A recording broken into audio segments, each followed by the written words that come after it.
Hey there, DevCentral community. It is me, Jason Rom, stepping in as host again this week for Boo, who is yet again this week on assignment.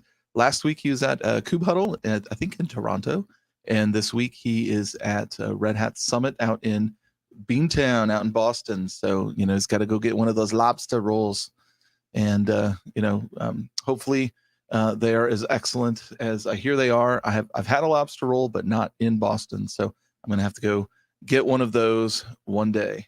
But welcome to the show. I'm excited. Sorry, we're just a little bit late. We were actually nerding out about technology backstage and got started a little bit late. But, I'm really excited about our guest today.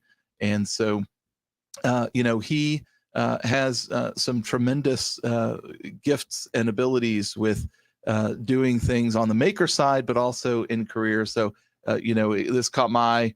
This little name badge that he built for him and his team, and I'll let him talk a little bit about that when I bring him on. But I'm a wannabe maker. I have my 3D printer and do some things, but there's a tremendous patience and skill in some of this. So that was pretty awesome. And then one of the other things that he built is this this Kubernetes, and there's a lot of power in this thing, and in building a cluster that basically pull out and carry with them, which is pretty awesome. And the Raspberry Pi clusters is one thing, but this is like whole next level, and built out of I believe it was a Mac cube, an old Mac G4 cube. And so beyond just being a maker and stuff, he's an author, cloud native infrastructure book, and some of the stuff that we'll talk about today, scalability in Kubernetes, this EKS scalability best practices doc, which we'll share links for these. But without further ado, let me welcome Justin Garrison to the show. Justin, how are you? Hey, I'm doing great. Welcome to the show. I'm excited to have you on. We were talking backstage a little bit, but some of the projects you work on are fun, and they're kind of like in my lane of interests, not necessarily my abilities. But what motivates you? What brings you into the makerspace? It's always just curiosity. I'm just always like, hey, how does that work? And the first time I made a light blink with software, I was hooked. I was just like, how do I do this more? Like, how do I make this happen more often? And that's like shiny things and lights have always been something that just kind of fascinating. Like impacting the physical world with something I wrote on a computer is still something I'm just like, I don't understand like how those things connected in my brain is just awesome. And I love that. And you mentioned 3D printing. Like I've been trying to 3D print for a long time. I've had multiple 3D printers, and it's always just like such a time sink of like, hey, I want to 3D print something. And I 3D printed a bunch of stuff for the Mac Cube. And that took a long time to design and get the printer to work and get all that stuff set up. And so all that stuff, it just takes time. And right, like all that investment of, hey, what skills do I want to build up? What do I want to learn through this? And I don't think it's really beyond people. It's just a matter of like, how do I prioritize this and how do I get to that point of like, what is the goal and is there a deadline? Because like we were saying before backstage, like for me, if there's no deadline, I'm probably not going to finish it. It's just going to be one of the projects in a bin that I'm going to see for years. I'm just like, oh, maybe I'll get to it someday.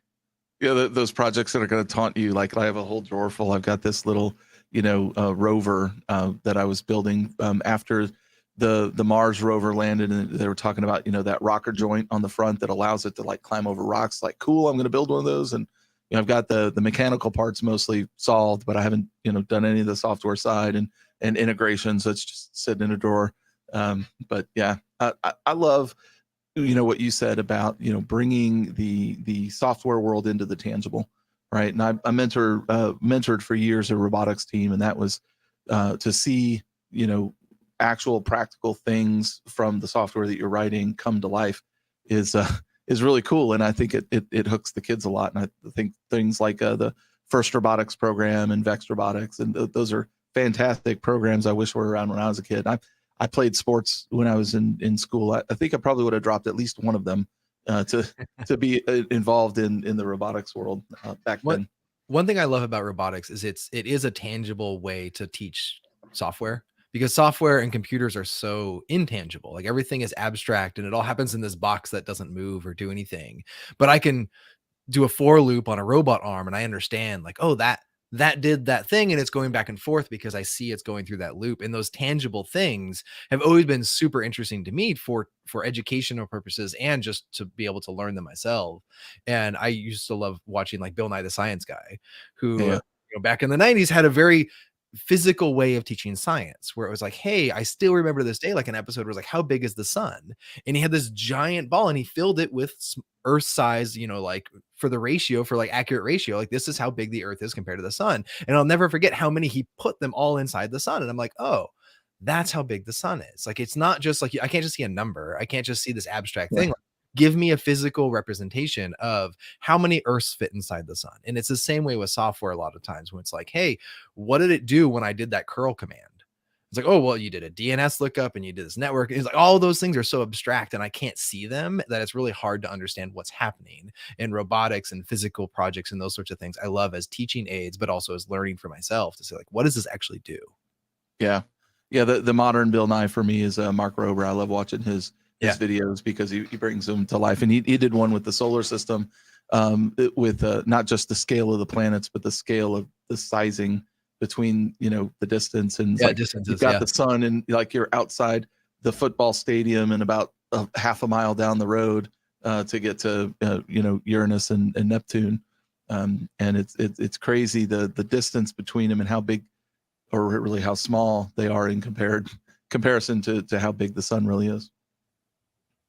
Yeah. And I remember someone, I don't remember her name right now, but she was in the Navy and she was helping with like NASA in the early days teaching about latencies. And she has a video of her holding up different length wires of like, hey, this is CPU to L3 cache. Hey, this is, like this across the room is like to main memory. And if I go down the block 10 miles, like that's to hard disk. Like that's how much latency it costs to like do that next step basically from a computer. Like when you're writing software that needs to be performant, like you don't go down the block. Like you need to stay here within this room or something. And if you need to make a network call, like you get on a car, drive a car and go somewhere else, right? Like that's like how far away these things are for latencies. And I love that, like, again, physical aspect, just like planets, where it's just like, oh, what does that actually mean? Like how far is, a microsecond versus a millisecond or something? Yeah. Time, being able to break it down in things, whether it's visual or just spatial that makes sense to the world that we actually live in. Anyway, I could continue to nerd out on all that stuff, but let's talk about Kubernetes. I finished my CKA back in March, and so I passed the test, so I'm minimally qualified to do Kubernetes things. But speaking of black boxes, it's like you have the computer world, the network world, then you like put all that into a Kubernetes cluster, and it's even more of a black box and abstracted. And so we are going to talk not just scalability, but what first of all, in a Kubernetes world, what does scalability even mean? Like, are you scaling compute? Are you scaling storage? What when you talk scalability, what are you talking about? And I get that question a lot. Like, someone says, how can I scale Kubernetes cluster? I say, well, what are you trying to scale? Like, what dimension are you trying to scale in? Because this isn't about just making it bigger, because you can do compute, you can do storage, network performance. All those things are dimensions of scalability. And if I said, hey, I want to have a faster car. So, okay, well, like, how do you attack how fast that car goes? Like, you could add more horsepower to it. You can make it more aerodynamic. You could do all these things. If you just say, like, I want a better car, it's like, well, do you want it better for a truck? Do you want them to haul more things? Do you want more kids in it? What are you trying to do with that car that you need to do something better? And Kubernetes is the same way, where it's like, well, what are you trying to do? What are you trying to accomplish? And we can't just say, here's more CPU power, because that's not maybe the thing that they actually need to do. And so it is this really complicated multi-dimensional thing where you really have to ask yourself, like, what's the goal? What am I trying to do with it? And in that case, okay, well, now let's figure out from your goal, work backwards, and then say, okay, what gets us there? What's the next step to get us one step closer? And so the scalability guide that you linked, like that, when we were writing that, it goes into all of those things where it's like, well, if you need more compute power, that's one of the things that's kind of understood by a lot of people. Like, hey, I know what a faster CPU is because we've been getting faster CPUs for so long. And if you need more network power or more network throughput, it's like, okay, well, you can either do that with lower latencies, you can do it more throughput on jobs. How do you get there? And so we break that down in these, different ways depending on what customers are trying to do. Faster storage, all of those like specs are kind of easy just to say, let's just get a bigger number. But how does that go together, and how do we make them all interact together is where it really starts to get more complicated for people. And like in the scalability guide, we break it down to like control plane, which is, if you're using EKS, the stuff Amazon runs. That's the stuff that we have. That's it.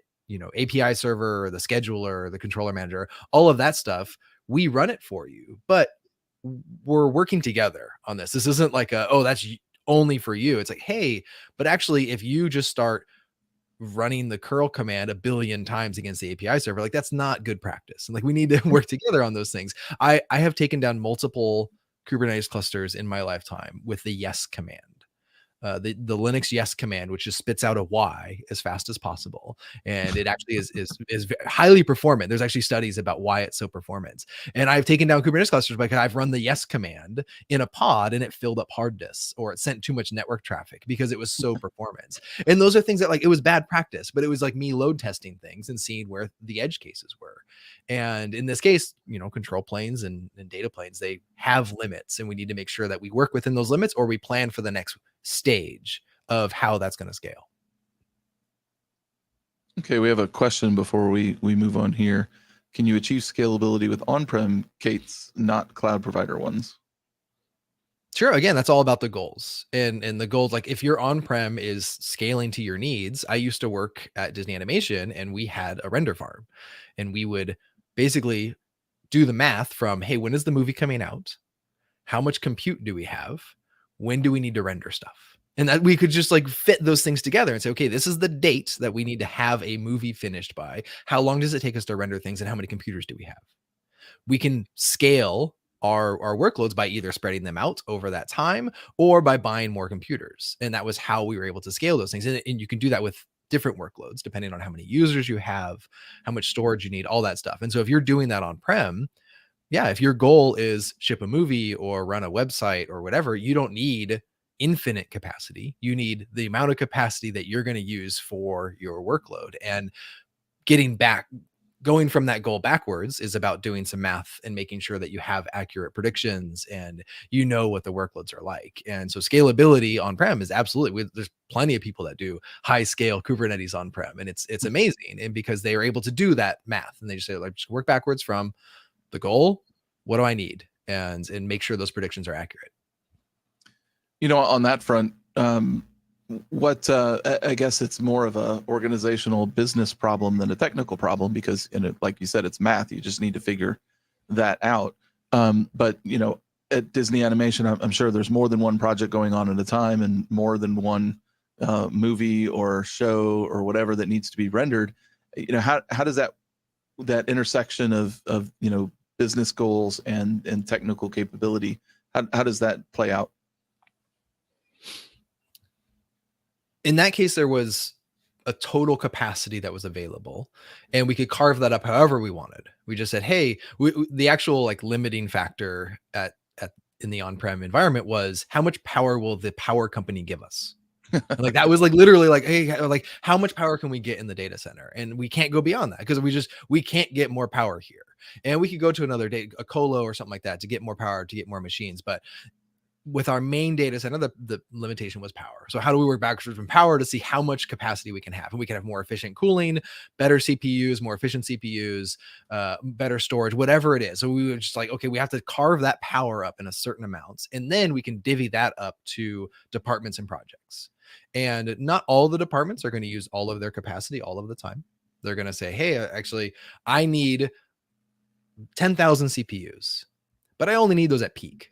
I don't need those 100% all the time. And so you can over provision some of those environments and say, okay, well, this group, this whatever capacity is 10,000 CPUs. The next one is going to be 5,000 CPUs. But if the 5,000 CPU, film needs a little more, well, we can just take a little from the 10,000 CPU group if they're not using it, right? Like we're going to allocate a certain amount and say, this is your guarantee. But if someone else needs it while you're not using it, that's fine. And look, like Kubernetes is doing the same thing, and Linux is doing the same thing, where if I schedule my job and I say, I need this much requests, my request is 1 CPU. But sometimes I go over that, right? Like my limit is actually 2 CPU or 3 CPU, but the Linux scheduler can actually look at CPU usage and say, okay, well, you need 1 CPU. This one says it needs 1 CPU, but I only have one core machine. We can just kind of borrow from each other and over provision those things. And it works at a small scale at the CPU and also at a large scale with, thousands of machines. And you can do those sorts of things. And the really interesting thing to me with Disney specifically was the fact that Disney at a company level has a lot of projects and it has a lot of studios. And so not only could our data center do something, but Pixar had their data center, and Lucasfilm had their data center, and Industrial Light and Magic had their data center, and we could actually share between each other, and we could say, oh, actually, your project is down right now. Can we borrow some capacity? And you could do that even at a company level, and so it goes beyond CPU data center companies, and you can just keep scaling that up to say like, hey, where is this capacity available? Can we borrow that and use it and over provision things at a certain time? Yeah. Did you guys use some kind of like technical brokerage tools to do that, or was that more organizational agreements? Was that a business side or tech side or both? There was a technical layer of that where we had a scheduler that would do that scheduling and over provisioning to say, okay, well, this is, it would do the calculations, right? Because we don't want people doing the math. They say like, oh, actually your jobs took too much. No, like that's what computers are really good at. And we can have that as a scheduler that was able to go through and say, okay, well, like when are we allowed to burst outside of our limits or our requests? And when are we not? And if another, if a film is coming out in a month, like they get priority. There's like, oh, this one actually is the one that needs the most compute. So it could not, be preempted by another job to say like, oh, actually, no, you're not allowed to do that. So it was do that at the computer level, but there was an understanding that that's how it worked. And so all of these shows, as they were working together, could say, okay, well, this is the amount of capacity we know we can get, but maybe we can get a little bit more if it's, on an off season for another show, or if it's, nighttime and there's not a lot to render or something like that. And so they could build that into their own processes to know how much work they could get done.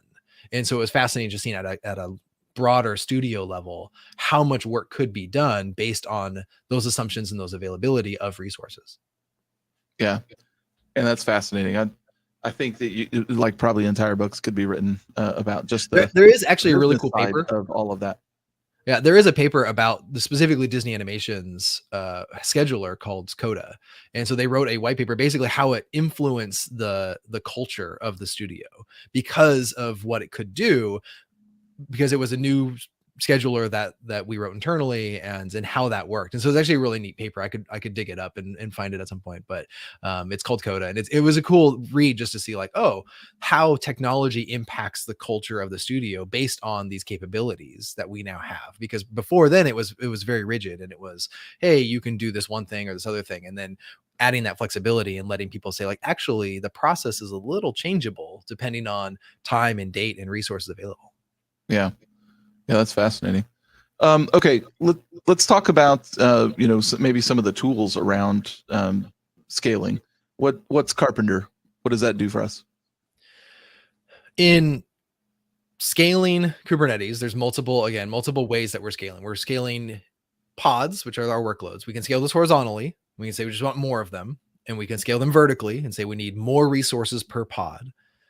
And we can scale nodes to fit all of those pods. And so we say, hey, I had 10 pods and now I have 1,000 pods. I'm going to need more nodes. And one of the great things about a cloud environment is that's dynamic, because on-prem, it doesn't matter if you have 10 or 1,000, you're still going to have the same hardware sitting in on-prem. And you say like, well, actually, I'm always paying for this. Well, why would we just run 1,000? There's no reason to scale down if I already have the capacity there. Maybe if you're doing something like, reducing power or actually turning off machines, that might matter. But in most cases, it's like, oh, I already bought it. It's here for years. Or I'm going to have it for 3 to 5 years. So let's just keep it around and run as many workloads as we want. In a cloud environment, that all changes. And you just say, actually, I don't need that anymore. Let's go ahead and reduce our spend by getting rid of those nodes. And Carpenter is a node autoscaler by saying, hey, how many nodes do we need in the cluster? Cluster autoscaler, the Kubernetes cluster autoscaler does that by setting up groups. You say, hey, I have a group of nodes that all look like this, and I need you to add one every time I need more compute capacity. Carpenter's a little different. Carpenter looks at the workload and says, hey, what does this workload need? Or this batch of workloads that are being scheduled, what do they actually need? And like, can we fit it to the perfect compute for that workload? And so if that workload says, hey, I need a GPU, it can say, okay, well, I'm going to give you a node that has a GPU attached to it. And maybe you didn't have a group that was defined that way ahead of time, but Carpenter can look at all of the EC2 instances available and say, hey, how many EC2 instances are there? There's hundreds of them, and all different sizes and different capabilities and how they work. And Carpenter could say, okay, well, let me look at your workload and say, okay, this node is probably the best one, but also this is the cheapest one for you, because you can have multiple good matches and say, oh, actually, we have a couple dozen GPU type instances, but you probably don't want the one that's really, really expensive. Let's get you the cheaper one. And so Carpenter will actually look at that as well and say, okay, well, now let's bring down that cost for you and get you the exact right node at the exact right time for your workload. And it moves that ownership of the nodes that are available in a cluster from a cluster operator, which is typically where the cluster autoscaler is, where cluster autoscaler, you set up all these groups ahead of time. You say, hey, I have big nodes, I have little nodes, I have GPU nodes, and I have some spot instances, something like that. And you're like, okay, now you can use these, but this is it. You get these 5 types, and that's how it works. Carpenter says, oh, actually, let's just have the person who wrote the code, who made this workload, tell me what type of workload or what type of instance they need, and then I'll go find it for them. And we don't need, the cluster operator doesn't need to set up anything ahead of time. They don't need to do any sort of group management or AZ, zone balancing or anything like that. Carpenter just says, hey, this workload says they want 1,000 of them, and they don't need any host name spread. They can be all on one host. Cool. The fastest, cheapest way to run 1,000 workloads is on one big node. Yeah. And we just give you one giant node that'll fit all 1,000 of them. And if that's what you need, there you go. That is the fastest, cheapest way to run it. And if you decide that, hey, actually, if that one node goes down, I lose all 1,000 copies of my workload. Maybe I want to spread these across different zones. Carpenter could say, okay, well, let's give you as many zones as you requested on as few nodes or cheap as nodes as possible. And it can do that for you. And so Carpenter is node scaling for workloads that are native to workloads. Yeah, it's pretty interesting because obviously that you have different needs. Not everything needs to be highly available. Not everything needs to be running long term. Like maybe you have some batch work that you need to do that's going to be intensive for a very short amount of time. And so that's one of the things we found a lot with people running Kubernetes is it became you had a cluster for a job type. And people kept running more and more clusters for each job type because like, actually, that was just the easiest way for us to split them up because it was hard to do single large clusters that had multi-tenants because workloads were different and they had different requirements and that node management and scaling and all that stuff got really, really complicated. And so Carpenter, one of the goals is to make it easier to run clusters that have multiple tenants and multiple job types because you can define all those requirements in the workload itself. And it's not up to the cluster operator to like understand, oh, you're changing your availability needs next month. Let me reset up the entire cluster and make that possible for you. It's like, no, you change your spec in your workload and Carpenter and Kubernetes can figure it out. Yeah, it seems like Carpenter is a master Tetris player, right? You have all the different holes, like the Tetris game where it starts like you already have like 18 lines and there's different holes everywhere. It's like, hey, I can solve this, but it's Carpenter actually has a really neat feature too. Yeah, Carpenter has a really neat feature called consolidation, where if I'm looking at my Tetris grid and right, these my entire cluster and it's like half full of stuff running on it. Carpenter will through consolidation will actually say, hey, actually, you're not using this space up here. Like this is just empty. Like, why don't we just like shrink that space? We'll get rid of some nodes that you're not using because we scheduled them at some point when jobs came in and we were scaling up and all that stuff, but now we don't need them anymore. So let's just squeeze that space down and get rid of some of these nodes and make that more efficient so that instead of wasting 20 or 30% of your cluster, we only have like 10% overhead. And we can reduce that to make sure that the workloads are still running because we can see what the workloads need based on these requests. We can see what they're using and we can reduce that overhead and make it cheaper for someone to run a cluster and easier for them to say, hey, I don't know if I need this right now. There's no person that needs to manually tune those things because that's just wasted time for someone to be figuring that stuff out. Computers are great at doing that math and figuring out, hey, this is what we're using. This is what we need. Actually, we just don't need this much. And so consolidation allows you to reduce some of that overhead too. Yeah, on node spin up and all that. So if you're keeping 10% overhead and then you have like a crazy schedule come in that needs a lot more compute. I know, workloads spin up ridiculously fast. How about nodes? If you're like in a cloud environment, how fast do nodes spin up? We find that the idealistic approach to that is, like they're going to be really fast. And in our testing by developing Carpenter, we can have nodes ready in under a minute easy. Like it's just like, hey, it's a minute. It's a node is up, available and pulling images in under a minute. And that's fine. But we find in the real world, that's a lot more messy. There's a lot more that goes into that with custom AMIs and more things that happen in user data where people are actually doing like yum install during a spin up. And it's like, oh, actually you just did a lot of work to get that thing there where you're going out and fetching things and then you're installing them to disk and you're waiting for a service to start and all this stuff happens where realistically we find that it's a lot slower than that minute just because of what people do to them. But we're trying to help EC2, we're working with EC2 team a lot to see how we can optimize those things, but also at the OS level and in Carpenter itself and say, hey, what do you actually need out of this custom AMI or this node that you're running? Because every company and workload says they have some different requirements. And so we try to bring those into Carpenter as much as possible and say, okay, if you're at this point where you need 5 different services, let's go ahead and build a custom AMI. Bake all that in, and then it's just a matter of booting it. Let's not do all of that stuff at user data time or at runtime because all those things slow down. And so we definitely can get workloads that are running, again, depending on the workload. Because if I'm pulling down a 10 meg image Nginx, like that's fine. Like it's going to pull down fast. So if I'm pulling down a 3 gig image, that's not going to be fast. Like those things just take time. And so there's a lot of stuff we do in here based on scalability, but also in Carpenter, where we say like, actually, if you need something that's like a fast